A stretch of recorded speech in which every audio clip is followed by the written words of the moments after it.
dengan misi yang dibawa oleh Paus Fransiskus terhadap agendanya ke Indonesia pada 3 hingga 6 September ini, Romo, bagaimana hasil-hasil dari dialog ini bisa juga diterapkan untuk umat, tidak hanya umat Katolik, tapi juga masyarakat Indonesia? Ya, itu memang pasti tema khususnya relevan untuk Indonesia, karena itu juga ada kunjungan ke Masjid Istiqlal dan pertemuan lintas iman, karena itu juga salah satu keprihatinan beliau. Tetapi seperti tadi saya singgung, saya kira dalam hal ini Indonesia cukup punya relatif nama baik lah. Diakui pengalamannya bahwa secara umum, pada umumnya ada relasi yang baik antara penganut agama yang berbeda-beda. Memang tentu saja masih ada juga ya tantangan-tantangan yang harus dihadapi berkaitan dengan hal ini. Kita juga selalu harus waspada, jangan sampai khususnya biasanya kelompok-kelompok yang kecil mungkin ya, yang cenderung mungkin bisa kurang mendapatkan haknya, atau ada bentuk-bentuk penghayatan keagamaan yang ekstrim, yang mengizinkan kekerasan, itu tetap juga kita harus waspadai. Maka saya kira cara terbaik adalah seperti sekarang sudah terjadi di Indonesia, selalu sudah ada ya budaya silaturahmi. Betul. Kalau Paus Fransiskus dalam ensiklik Fratelli Tutti memakai istilah budaya encounter, perjumpaan ya. Saya kira di Indonesia itu sudah cukup dihidupi ya, orang bersilaturahmi itu sudah biasa ya, antar orang dari berlatar belakang agama, suku dan budaya yang beraneka ragam. Itu perlu dijaga dan dikembangkan sambil terus diwaspadai ya, kecenderungan-kecenderungan, bahaya-bahaya penyalahgunaan agama misalnya untuk kepentingan-kepentingan tertentu yang kemudian bisa melahirkan sikap-sikap yang merusak harmoni itu. Ya.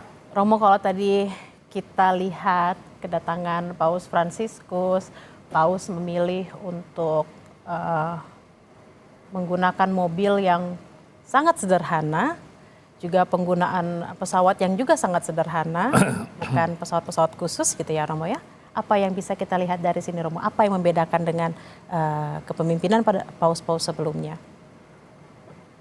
Sudah kelihatannya sejak awal beliau dipilih menjadi paus. Bahkan pemilihan nama Fransiskus. Pilihan itu juga pasti mendapat inspirasi dari teladan Santo Fransiskus Assisi yang bukan hanya mencintai orang miskin dan sederhana, tapi juga hidup sederhana. Dan keutamaan kesederhanaan itu saya kira dibutuhkan oleh dunia kita sekarang ini ya. Dunia yang cenderung konsumeristik ya. Dunia yang tadi itu juga karena ketidakmampuan menahan diri atau yang berujung juga pada kebiasaan, beliau menyebut budaya lain throwaway culture, budaya membuang, yang juga mengancam ekologi ya, alam semesta. Dalam rangka keprihatinan kita bersama untuk menjaga alam, saya kira sikap sederhana itu dibutuhkan. Sikap sederhana, menjaga alam, juga sikap-sikap yang harus diteladani bukan hanya bagi umat Katolik, tapi juga bagi seluruh umat dan masyarakat di Indonesia. Tadi juga Menteri Agama mengatakan takdir kemanusiaan, takdir kita berbeda-beda, tapi juga kita saling menghargai. Dan juga ini menjadi salah satu yang menjadi concern, menjadi perhatian dari Paus soal Pancasila. Bagaimana membumikan Pancasila kepada mungkin masyarakat yang belum memahami esensi dari Pancasila itu sendiri, Romo? Pembicaraan tentang itu kiranya sudah banyak. Pembicaraannya sudah banyak. Pembicaraan sudah banyak. Memang diperlukan juga supaya orang tidak lupa ya tentang Pancasila itu. Tentu saja yang paling bagus adalah mencari bentuk-bentuk atau gerakan-gerakan kreatif untuk secara nyata mewujudkan nilai-nilai itu ya dalam hidup sehari-hari. Paus Fransiskus kiranya tahu ya tentang ini, dan kita mengharapkan bahwa kedatangan beliau meneguhkan atau memberi kita semangat baru khususnya untuk menghidupi, menjaga baik-baik warisan Bhinneka Tunggal Ika itu ya, diversity in unity yang tadi sudah dikatakan yang cukup dikenal di mana-mana kita mempraktekannya. Mudah-mudahan ini mendapat peneguhan sehingga kita juga makin sadar dan makin waspada untuk terus menjaganya. Kita semakin sadar untuk sama-sama menjaga dan mewarisi ini ke generasi berikutnya agar nilai-nilai Pancasila tetap dijunjung tinggi oleh masyarakat Indonesia. Dan saudara, kita masih sama-sama akan melihat dan mengantarkan Paus Fransiskus dari Bandara Internasional Soekarno-Hatta menuju Kedutaan Besar Vatikan. Ada beberapa titik yang akan dilewati oleh Paus Fransiskus dalam perjalanannya menuju Kedutaan Besar Vatikan di Indonesia. Tadi juga kita sudah melihat Paus menggunakan mobil berwarna putih. Tak henti-hentinya Paus Fransiskus tersenyum, menyampaikan pesan-pesan kecintaan terhadap kemanusiaannya juga melalui senyumannya yang tidak pernah lepas. Karena Paus Fransiskus juga dikenal sebagai the smiling Pope. Paus yang selalu menyapa dengan senyuman. Kita tadi sudah saksikan bersama saudara kedatangan dari Paus Fransiskus ke Indonesia. Ini adalah kedatangan yang sangat bersejarah setelah 35 tahun yang lalu Paus Yohanes Paulus II menjejakkan kakinya di Indonesia dalam kunjungan apostoliknya. Dan saudara, ada beberapa titik yang akan dilewati oleh Paus Fransiskus dalam perjalanannya menuju ke Kedutaan Besar Vatikan. Sejumlah titik nanti akan kami sajikan kepada Anda, saudara. Dan yang Anda lihat di layar ini adalah rekaman kedatangan Paus ketika tiba di Indonesia pada kurang lebih pukul 11:35 sesuai dengan agenda awalnya saudara 11:35 karena sebelumnya sempat dikatakan akan tiba lebih awal. Dan ini saudara adalah gambar Paus Fransiskus ketika tiba di Indonesia dan menghampiri para pendamping Paus yang terdiri dari perwakilan negara. Tadi ada Bapak Yakut Khalil Qomas, Menteri Agama Republik Indonesia, ada Dewan Pertimbangan Presiden Republik Indonesia, Gandhi Sulistianto, juga ada Duta Besar Indonesia untuk Tahta Suci, Michael Trias Kuncahyono. Ini adalah buket bunga yang melambangkan Bhinneka Tunggal Ika dan Pancasila yang diberikan oleh Mary Lourdes yang berusia 6 tahun dan juga Irfan Wael yang berusia 12 tahun berasal dari Kabupaten Buru Provinsi Maluku. Dan saudara, kita sudah terhubung dengan Renata Panggalo langsung dari Kedutaan Besar Vatikan. Renata, bagaimana kondisi di sekitar Kedutaan Besar Vatikan terkait dengan kedatangan Paus pada hari ini, Renata?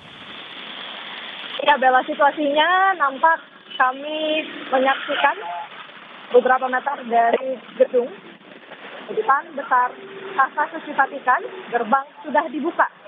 Yang menandakan Kedutaan Besar Tahta Suci Vatikan sudah siap untuk menyambut kedatangan dari Paus Fransiskus ke Kedutaan Besar. Karena memang kalau dari informasi yang kami dapatkan, Paus Fransiskus setelah disambut di Bandara Soekarno-Hatta akan langsung mengarah ke Kedutaan Besar Tahta Suci Vatikan untuk menginap selama 4 hari ke depan dalam kunjungannya ke Indonesia. Terkait dengan pengamanan sejauh ini, tadi kami sudah mewawancarai Polres Metro Jakarta Pusat yang menyampaikan bahwa ada 500 personil gabungan dari TNI maupun Polri yang berjaga di sekitar area Kedutaan Besar Tahta Suci. Kemudian juga dari Pas Pampres mengawasi atau mengamankan di area ring 1 yang berarti kedutaan besar Tata Suci Vatikan ini dijaga ketat oleh Pas Pampres, kemudian di area ring 2, di area Jalan Medan Merdeka Timur dan sekitarnya ini baru diamankan oleh TNI Polri, dan juga ring 3 yang diprediksi ini akan berada di sekitar Gereja Katedral Jakarta. Bella dan juga saudara, yang bisa saya sampaikan sampai saat ini juga rekayasa lalu lintas belum diberlakukan. Dari pihak kepolisian memang menyampaikan bahwa rekayasa lalu lintas ini akan diberlakukan secara situasional. Kalau yang kita lihat ini berarti pada saat Paus Fransiskus nanti melintas di sekitar area Jalan Medan Merdeka Timur, barulah nanti rekayasa lalu lintas itu akan diberlakukan. Sama halnya dengan beberapa jalan atau jalur yang rencananya akan dilewati oleh Paus Fransiskus. Misalnya tadi yang Anda sebutkan, Bella, ada Semanggi, kemudian Bundaran HI, Patung Kuda, ini pun juga akan diberlakukan rekayasa lalu lintas. Tapi kembali lagi ini akan diberlakukan secara situasional. Apabila Paus Fransiskus akan segera melintas ke jalan tersebut, maka petugas dari kepolisian akan melakukan rekayasa lalu lintas atau penutupan jalan sementara sampai pada akhirnya Paus Fransiskus sudah tiba di Kedutaan Besar Tata Suci Vatikan, barulah nanti arus lalu lintas akan kembali normal. Jadi memang masih dinanti kedatangan dari Paus Fransiskus. Kalau tadi kami cek di aplikasi pers elektronik atau aplikasi navigasi, jarak dari Bandara Soekarno-Hatta menuju Kedutaan Besar Vatikan ini sekitar 30 menit. Dan yang berarti kalau bisa diprediksi, mungkin dalam waktu dekat sekitar pukul 12, ini Paus Fransiskus sudah bisa sampai ke Kedutaan Besar Vatikan. Kalau yang kami pantau di sini belum ada terlihat persiapan untuk penyambutan. Nampaknya juga Bella, agenda di Kedutaan Besar nampaknya akan internal, karena tadi kami sempat melihat ada sejumlah tamu yang masuk ke Kedutaan Besar Vatikan, namun memang untuk media sendiri belum terinformasi apakah kemudian kami bisa meliput ke dalam gedung kedubes Vatikan. Namun sampai saat ini memang situasinya yang bisa kami sampaikan, rekayasa lalu lintas belum diberlakukan, namun penebalan keamanan dari jajaran TNI Polri, bahkan Pas Pampres ini sudah terlihat berjaga di depan gedung Kedutaan Besar Tata Suci Vatikan. Bella. Terima kasih Renata Panggalo terkait dengan laporan Anda. Rekayasa lalu lintas akan dilakukan secara opsional.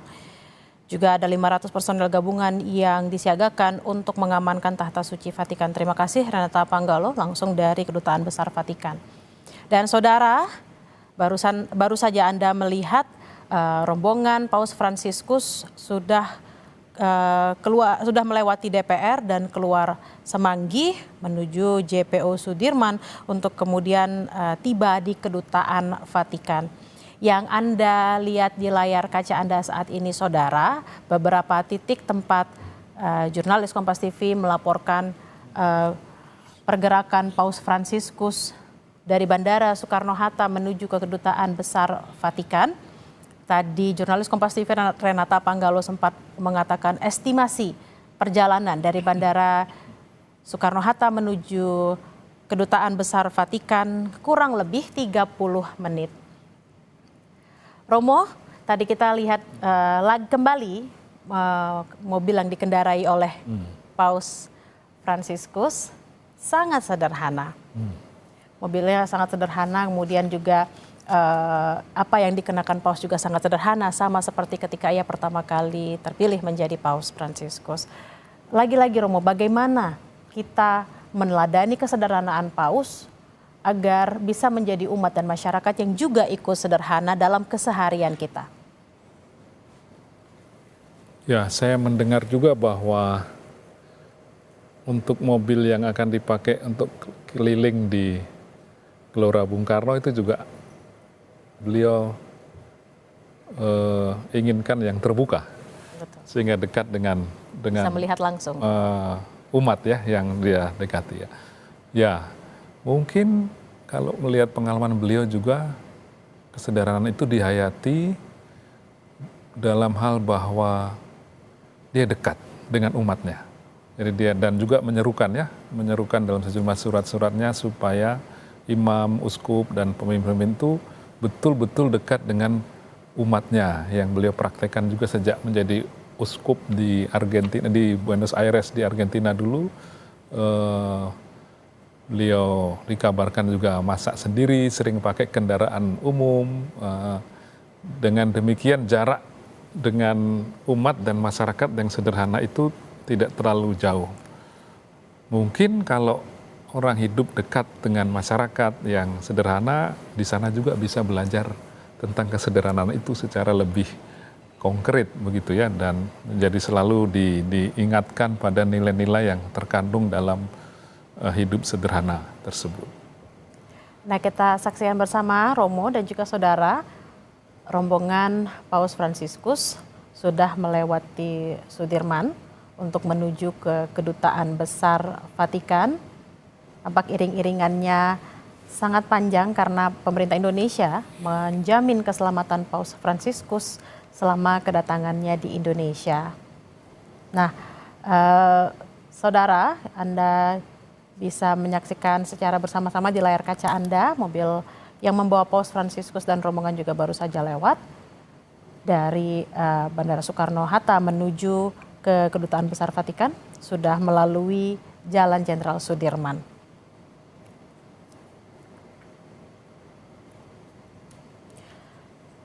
Kita akan kembali berdiskusi, Romo. Kalau kita melihat surat-surat yang dikirimkan oleh umat yang kemudian dihadirkan oleh Harian Kompas pada hari ini, bagaimana umat banyak bercerita mengenai permasalahan mereka masing-masing, dan surat-surat ini yang menarik adalah dari 75%-nya dikirim oleh umat awam, umat Katolik, 10%-nya adalah non-Katolik, dan 15%-nya adalah rohaniwan dan rohaniwati. Ada 10% non-Katolik yang ingin bercerita kepada Paus Fransiskus. Bagaimana Romo melihat keinginan warga atau masyarakat non-Katolik terkait bagaimana mereka ingin berdiskusi, bercerita, dan mengungkapkan permasalahannya kepada Paus Fransiskus? Apa yang mereka inginkan dari surat-surat tersebut?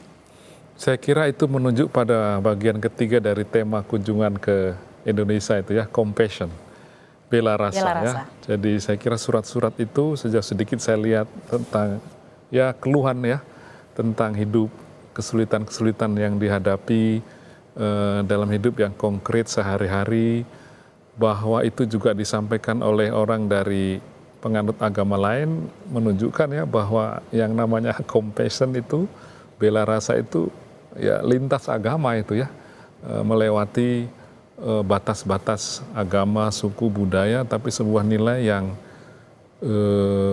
dibutuhkan dunia ini oleh orang ya, oleh masyarakat di mana-mana ya, nilai bela rasa itu terhadap penderitaan yang dialami. Itulah juga tadi saya sedikit mengutip sejumlah istilah yang Paus pakai untuk gereja ya, tentang mercusuar sebagai ibu, sebagai rumah sakit dan di lapangan. Nah, itu gambarannya juga seperti demikian. Orang yang datang ke rumah sakit ya tidak perlu ditanya lagi agamanya apa baru ditolong, tapi dengan semangat keutamaan bela rasa itu orang harus diterima, entah latar belakangnya apapun. Mungkin saudara-saudara kita yang juga penganut agama lain itu terdorong juga untuk menyampaikan surat itu kepada Paus Fransiskus, mungkin karena mereka juga melihat ya beliau sebagai tokoh yang berbela rasa lintas agama ya, untuk siapapun. Tindakan-tindakan bela rasanya itu bukan hanya untuk orang Katolik, tetapi orang dari berbagai macam penganut agama.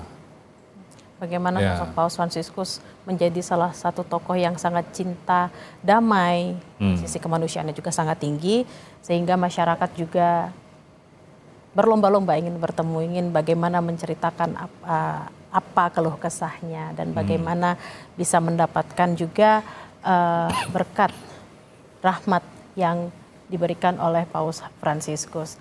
Dan saudara, kunjungan Paus Fransiskus ke Indonesia akan dilaksanakan dari tanggal 3 hingga 6 September 2024. Sejumlah agenda sudah dipersiapkan dalam kunjungan Paus ke Indonesia. Hari ini setibanya Paus Fransiskus di Indonesia akan langsung menuju Kedutaan Besar Vatikan untuk beristirahat dan tidak ada agenda lain hari ini, saudara. Agenda-agenda kenegaraan dan juga dialog antar agama akan dilaksanakan pada esok hari, Rabu tanggal 4 September 2024. Yang Anda lihat di layar kaca saat ini adalah mobil yang membawa Paus Fransiskus dari Bandara Internasional Soekarno-Hatta menuju Kedutaan Besar Vatikan. Paus masih melambaikan tangannya, senyumnya juga selalu terkembang karena ia juga terkenal sebagai the Smiling Pope. Tampaknya tidak ada rasa takut untuk tetap membuka jendelanya, Romo, karena jendela mobil ya. Apa yang bisa Romo lihat? Kalau kita lihat Paus tidak takut untuk menurunkan kaca dan bahkan tidak menggunakan mobil yang anti peluru gitu. Datang ke Indonesia, tetap membuka kaca dan menyapa semua orang. Apa yang bisa Romo lihat dari sini? Di satu pihak itu tentu simbol perdamaian, ungkapan dari hatinya sendiri yang mungkin kita bisa mengatakan dia merasa tidak punya musuh mungkin ya, atau dia sendiri tidak memusuhi orang ya, yang meskipun mungkin berbeda pendapat atau mungkin juga mengkritik beliau atau tidak begitu senang dengan kebijakan-kebijakannya, tetapi semangat perdamaian dan tidak memusuhi itu mungkin terungkap di sana ya, karena itu juga terungkap dalam sejumlah dokumen di mana dia mengatakan bahwa kita jangan mudah menghakimi orang lain karena kesalahan-kesalahannya tidak ada orang yang pantas dipersalahkan selamanya, maksudnya begitu, tekanan pada selamanya itu. Jadi dia mengharapkan bahwa suasana perdamaian itu dimulai dari kita sendiri. Kalau meminjam istilahnya yang digunakan oleh Paus, beliau mengatakan adalah who am I to judge? Siapa saya untuk menjudge seseorang? Tampak terlihat juga ada rasa aman dan merasakan cinta kasih dari masyarakat Indonesia, sehingga beliau berani untuk membuka jendela mobil untuk tetap menyapa, tersenyum dan melambaikan tangan kepada masyarakat di Indonesia. Dan saudara, rombongan Paus Fransiskus sudah masuk ke Kedutaan Besar Vatikan di Jakarta. Tanpa kita lihat iring-iringan juga sudah mulai tiba. Sejumlah awak media juga sudah terlihat di sekitar Kedutaan Besar Vatikan, saudara. Dan hari ini Paus tidak memiliki agenda lain. Begitu tiba di Indonesia langsung menuju Kedutaan Besar Vatikan untuk beristirahat. Mobil Paus sudah terlihat dan sudah mulai akan berbelok masuk ke Kedutaan Besar Vatikan di Jakarta, saudara. Lambaian tangan dari masyarakat juga sudah terlihat. Paus juga menyambut dengan lambaian tangan dan juga tersenyum. Tampak mobil sudah mulai masuk ke dalam Kedutaan Besar Vatikan di Jakarta. Juga mobil rombongan, saudara, tampak pengamanan yang sangat ketat ada di sekitar kunjungan Paus dan kedatangan Paus di Kedutaan Besar Vatikan di Jakarta. Hari ini Paus tidak memiliki agenda lain. Begitu tiba di Jakarta langsung beristirahat di Kedutaan Besar Vatikan di Jakarta. Agenda kenegaraan dan dialog antar agama akan dilaksanakan pada tanggal 4 hingga tanggal 5 September 2024.